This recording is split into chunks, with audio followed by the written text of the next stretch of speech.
Welcome to The Visibility Gap, a podcast series where we discuss how your business is only as healthy as its least visible employee. I'm Holly Robinson Peete. Everyone's problems are unique to them, but one problem that is almost universal at work is burnout and stress, especially amongst unseen employees. In each episode, we're going to speak to employees working in the visibility gap and experts who can help us understand how companies can evolve their approach to these issues. Listen to this. 50% of U.S. adults in full-time employment have reported leaving roles for mental health reasons. That's up from 34% in 2019. It's hard to imagine a better stat that captures how the country has been feeling over the last 4 years. And this situation is impacting individuals and companies in ways that we're just beginning to understand. But data only tells us part of the story. How does it feel when you are truly burned out or stressed? You don't have to imagine what it's like to have these issues. My first two guests are going to tell exactly how it felt for them. Dennis Yu has founded his own consulting company called The Other Group for the tech sector. Before doing that, he used to balance a demanding job in tech sales while doing an MBA at USC and raising two young kids. Whew. Kim Rohrer is a consultant, writer, and the chief creative officer and co-founder at Peak HR, a training program for growing HR professionals. She used to work for tech companies of all sizes, and it was in those jobs that she suffered serious burnout. But she's on the other side of that now and offers a fascinating perspective on that experience. Welcome to the show. Thank you for being here for this really important podcast. So, what do you think is misunderstood about burnout, and how has it crept into your lives? I think a lot of companies think about burnout as the result of just their work. And like you are working on too many projects or the wrong projects, or you're not suited for the things you're working on. But burnout can come at you from so many angles in your life. And if you're not considering the whole human and how the whole human is showing up at work, then you're missing a huge part of the story for why someone is experiencing burnout. It might have nothing to do with their job. It might be a combination of all the factors in their life that are not allowing them to show up fully at work. You know, Dennis, it seems like a multiverse. On the one hand, people have stress at work and the stress of family life, and potentially people have other health issues. How did you start isolating what was at the real core of your burnout? So about 7-8 years ago, I was living in Los Angeles. I had a tech job that's in Santa Monica. And during that time, I was crazy enough to also enroll in the Executive MBA program. And the classes were every other weekend. But during the weekdays, we had to meet with our groups on campus. Oh. And then on top of that, I had two young kids. Oh, my God. So the way I kind of describe it, those are three huge buckets in our lives that we had to balance. And there are times I definitely don't see my kids in the morning, and I don't see them at nighttime as well. 6 months later, I was experiencing a lot of stress and anxiety that had manifested into physical pain. Long story short, went to the specialist, and she said, "It's just you're just experiencing a lot of stress. You need to offload something." I had to figure out a way to really decompress. Took another 6 to 12 months to really get myself back to the position where I'm able to operate. I'm able to be productive in different aspects of my life. But I've spoken to so many people about that story. Yeah. It seems very common. Unfortunately. Very, very common. Kim, for you, you have young kids. When did you realize that you were actually burnt out? Yeah, I think I didn't put a label on it for a long time because, especially in the startup world, which is where I spent most of my career, you get into this hustle culture mentality. And then that's the only way to succeed is by putting in those long hours. It really wasn't until, I would say, really like 2018 or so that I started realizing that what I was feeling might be the norm in my industry, but that didn't mean it was healthy and it didn't mean it was good. I started talking to other parents, especially other working parents, about what their morning routines looked like. And we realized that we had these long and complex lives that happened before we showed up at work. And if our workplaces weren't acknowledging that or providing any accommodation or flexibility, then we felt like we had to hide it and be invisible. And like, I work in HR. I've been in HR for my whole career, and I kept feeling like if I'm not feeling like I can show up authentically, what kind of culture am I creating at the companies that I'm at? So I started, and this is being in a position of privilege because at that point I'd built a career for 10 years. I said, I'm going to start setting the example, and I'm going to make it okay to talk about how tired you are when you get to work, or what crazy antics your kids got up to and who wouldn't put their shoes on, and how many times you had to yell about the lunchbox. And that started helping me realize that this was a problem and that I could give it a name, and I could talk about why it was hard. Dennis, you touched on this a bit, but I know it sounds kind of obvious, but for those who might not recognize the signs and symptoms, walk me through the actual physical impacts of burnout. For me personally, I would say the most common one is obviously it's high levels of acid reflux. Right. You have stomach pains, and you have mood swings, and it becomes a spiral because a lot of times you don't sleep well. And when you don't sleep well, as we know, sleep is the most important thing. It's key. Then it becomes a negative spiral down there. I think a lot of times from somebody who led teams before and seeing employees, a good sign to see someone who's burned out is detachment. That person starts being unavailable. That type of detachment is almost like a sort of security blanket because they have to protect themselves because of all the physical issues and emotional issues that come about. I pushed through my burnout by getting laid off from my job and realizing kind of what a relief it was at that point. This was about a month into the pandemic. I had a 3-week-old, my second child. My then 3.5-year-old was home from preschool because preschool was closed. And I got the call that I was being laid off. And I was, frustrated, and partly because I had been HR, I was like, I know the proper ways to do this, and let me. And that wasn't exactly it. But there was a part of me that unlocked and was really relieved. And part of the reason I was so burnt out at that job is because I felt like I had to hide part of my, myself. I want to ask you, are we ever really on the other side of burnout, or is it something you feel like we always need to stay vigilant about? If you have an addiction, you never are not an addict, right? And burnout and stress can be a form of addiction for people, especially in this industry. Especially if you're type A. Especially, if you're a hyper-focused person, a hyper-organized person, if you are an overachiever, if you're just really anyone, you can get addicted to this adrenaline rush of being stressed out. So I think being on the other side of it looks like knowing the symptoms and having things in place that can help you move through them so that you don't find yourself deep in the burnout. So with the burnout that you were experiencing, were you able to relate more to people who would come to you with these issues? And how did that go when you would have these conversations? Yeah, absolutely. The last company that I worked for, we were in 70 countries around the world. Wow. And so, you name a time zone, we had people in it. Our own team we were about 28 on the HR side. We were in 13 countries just on our own team.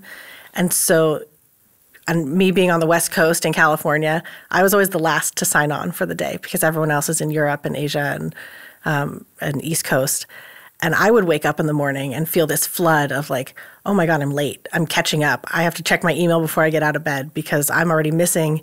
Some of my coworkers have already finished their days and I haven't even started. Yeah. And I went through this whole other couple of months of fighting the burnout that I knew was coming for me if I didn't make a change. And so I personally was feeling it. So I knew that other employees were feeling it. And because I knew that the intention of the company was not to operate that way, this is one of the reasons I joined, is the CEO was a dad with 2 young kids the same age as mine with another on the way. And he said, I want to build a different kind of company. And so when I worked with my team, we were looking at how can we actually create a different kind of company? How can we solve this burnout problem before it starts? Or we know it's going to be an issue, so how can we solve it? And one of the things that we did was removing that false urgency around response times. And starting to know that like we work asynchronously a lot of the time. None of us are in the same place. We have no physical offices. So how can we actually get work done on our own time zones and our own time frames in a nonlinear way? And we really started breaking apart what are the different ways that people want to show up at work and how can we support that? So if you need to work a couple hours in the morning and a couple hours in the afternoon, that's okay. And so starting to reframe that for myself and completely break apart the old ways that I used to think about building a company as a San Francisco tech executive, now working at this fully global, fully remote company, it's like we have an opportunity to do something totally different to solve for, I'm not going to say to solve burnout, but to solve for burnout through seeing people for who they are.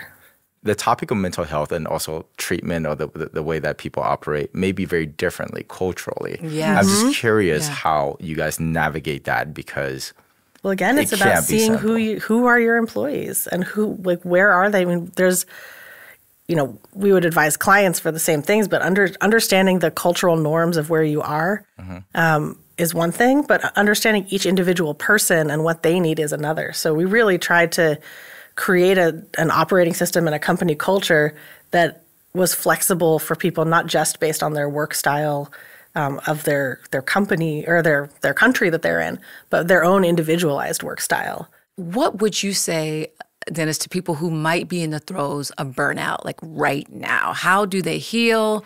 How do they make themselves seen or feel seen? If they're working at a company that provides resources, definitely ask what those resources are. Second is find your community, whether it's personal or people that, that you work with that you feel like you can actually open up to. I feel like that people-to-people connection is really important. Community definitely helps. What can leaders do to become aware of people who are experiencing what we're talking about, burnout and stress? And how would you recommend that they see the unseen? The first is that the leaders need to be seen themselves. If you are a leader and you are experiencing burnout or mental health challenges or stressors in your own life, you need to be able to be comfortable being vulnerable about those things. Everyone knows that you're not perfect. And if you keep those things inside, then that is setting an example for your employees that they should keep it all inside too.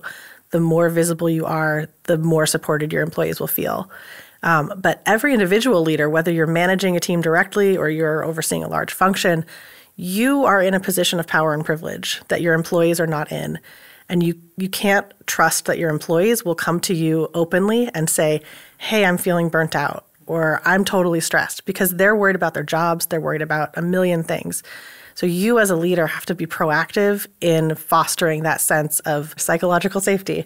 But I'm glad this is a term we're talking about so much this year, because it is on the leaders to create a space in their one-on-one meetings or in their team meetings where it's okay to fail and it's okay to not be okay. It's okay to need help. Like, this is not assumed for all employees everywhere. And so for a leader to open up in a meeting and say, I want to know how you're doing, and if you're not okay, I want to help you. Very good advice. Very, very good advice. Well, thank you both. Dennis, Kim, you guys have given me and everyone a really great perspective on this issue. It's so important, and we just really appreciate you talking to us today about it. Thanks for having us. Now, let's talk about what we heard. I've called in some experts. Let me introduce them to you. I'm joined by Jennifer Brown, award-winning entrepreneur and globally recognized diversity, equity, and inclusion thought leader. And this is Jackye Clayton, a human resources thought leader. Jackye is Vice President of Talent Acquisition and DEIB at Textio. She's focused on growing businesses through in-depth analysis and was named one of 9 powerful women in business you should know by SDHR Consulting. Thank you both for joining us today. We just had a pretty brilliant insight from Dennis and Kim about burnout from 2 people who they experienced it firsthand. I know you had a chance to listen in. Were there any takeaways that you had? Yeah, well, first of all, I think this is such a widespread experience that is unseen, not talked about, definitely stigmatized, because it is It's not something that we've admitted to in these cultures where things are rewarded, right? The hustle is rewarded, the presence is rewarded. And I think we're actually seeing this happen with this remote struggle between remote and return to office that's happening at the moment. And we're coping with a lot of things that are still not named and therefore not resourced. But it's almost like nobody wants to talk about it because there's so much shame still associated with it. Yeah, it's amazing how many different flavors of burnout there are. And Dennis's experience was totally different from Kim's, but it was manifesting itself totally differently. I thought that was pretty fascinating. And they felt so alone, I'm sure, and really isolated. Yeah. And that's what happens with all those kinds of burnout. Parenting, caregiving, perhaps nobody's talking about something that is causing you a lot of extra work and anxiety around how you're being treated. I think that kind of can also compound the overwork. So there's a lot, you're right, there's a lot of layers to it. Yeah. Let's talk a little bit about the full court press of burnout. It's mental, but it's also physical too. It seemed like it would be difficult to approach someone and ask them or say, hey, you're looking like you're sleep deprived. If you don't want to admit this or if you're not openly having a conversation about it, it seemed like it'd be hard to get to that, you know? You absolutely can't, you don't want to violate any HIPAA laws right. or get, and you're not prepared. Like, that's not my area of expertise. A lot of times in HR, you remember all the benefits. You have the list, you're looking at it all day. But as an employee, you forget maybe there are employee EAP systems or programs, mental health benefits, and reminding them where it's like, everyone, by the way, we have like unlimited PTO, make sure you're using it, and giving that reminder. But then also being cognitive of things that are happening in the world, where that rather than having that one-on-one, we can say, hey, I've been looking at the news. I know it's a stressful time in this area. Yes. We're going to have a conversation as an organization, and we're going to want everybody to bring what they can, optional to speak, or we'll just spend that time together so that you open it up for everyone.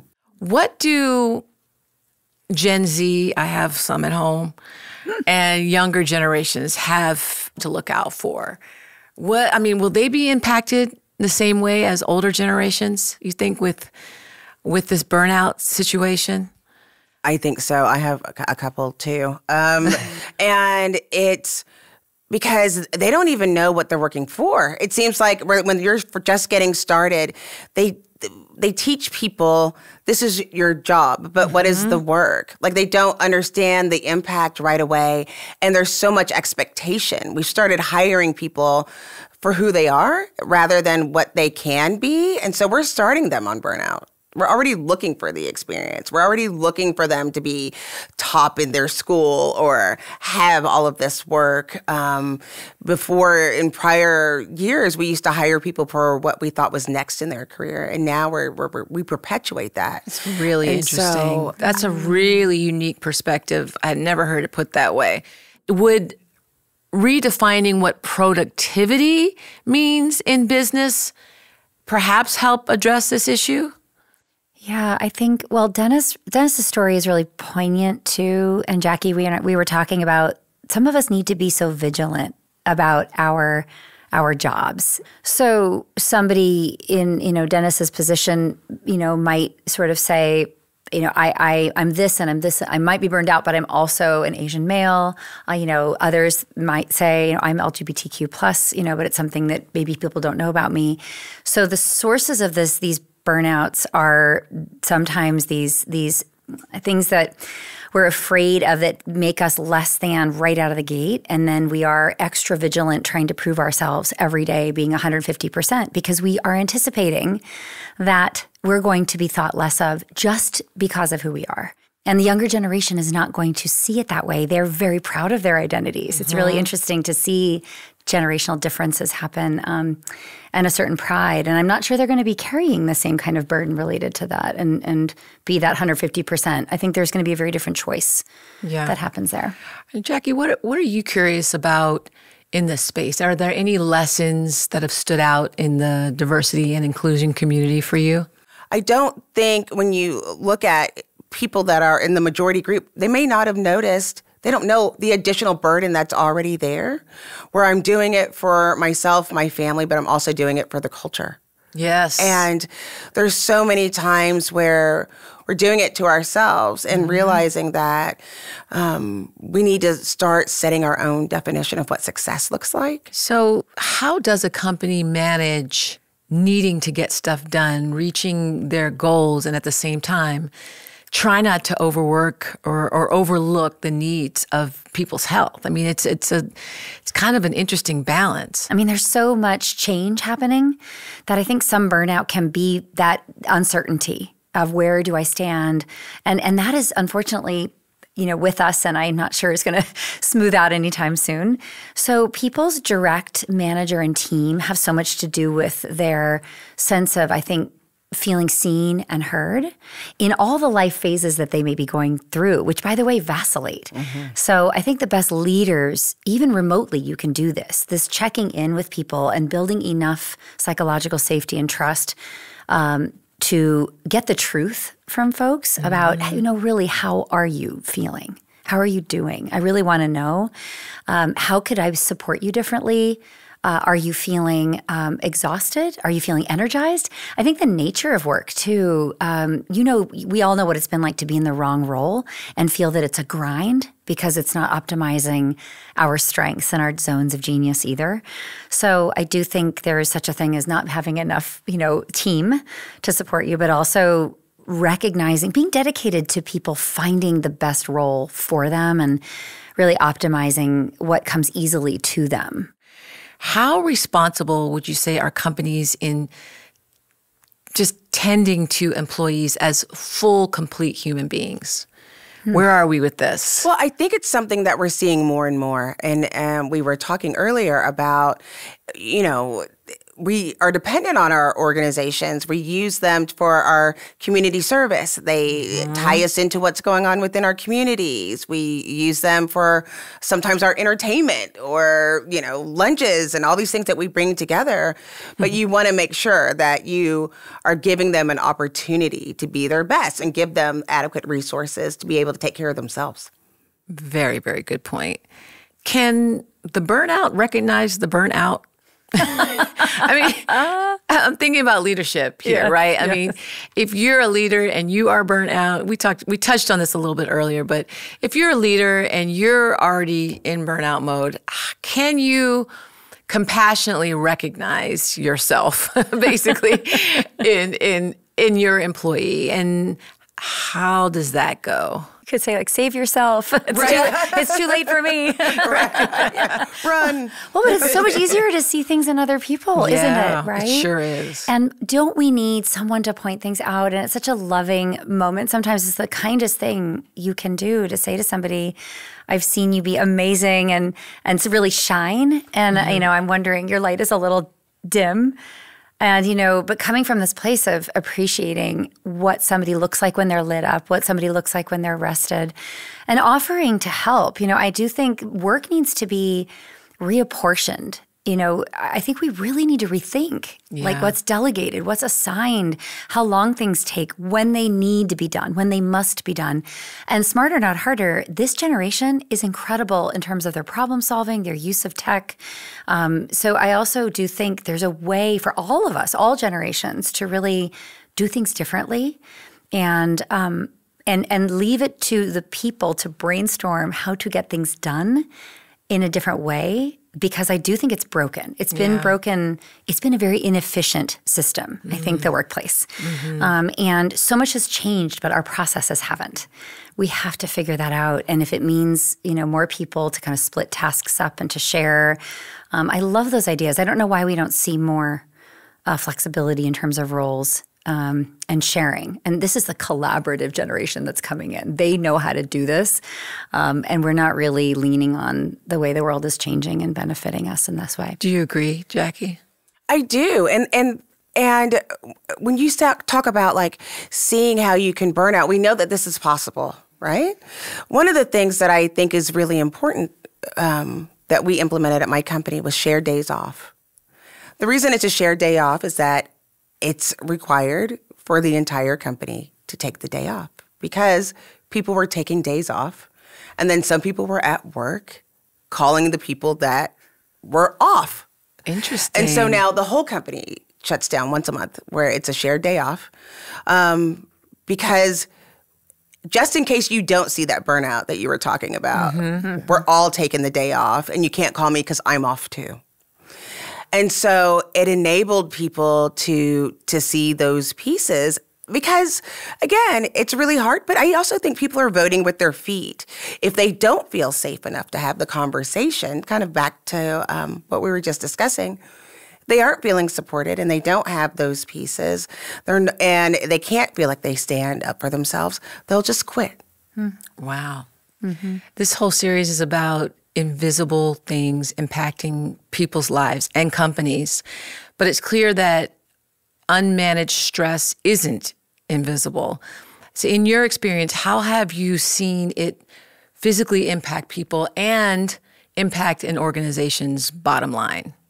I think when you're asking about how do we see it manifest, you could see it in the number of days that people are taking off. Yes. Or people are asking for leave, medical leave, or, going on sabbatical.